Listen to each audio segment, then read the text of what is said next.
एक गांव के किनारे एक बड़े पेड़ के नीचे एक छोटा सा चूहा रहता था। इस चूहे का नाम शेरू था।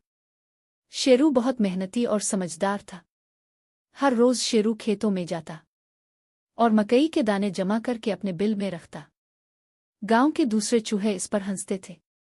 वो कहते थे, शेरू क्यों इतनी मेहनत करता है, खाओ पियो मजे करो।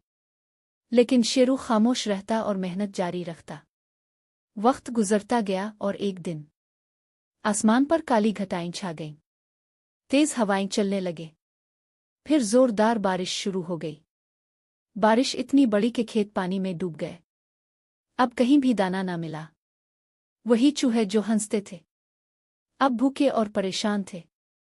वो शेरू के पास आए और बोले, शेरू हमसे गलती हुई, क्या तुम हमारी मदद करोगे?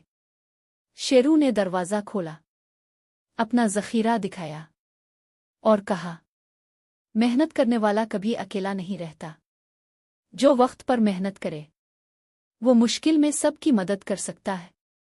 शेरू ने सबको दाने दिए और सब चूहों ने अहद किया कि वो भी आइंदा मेहनत करेंगे। सबक।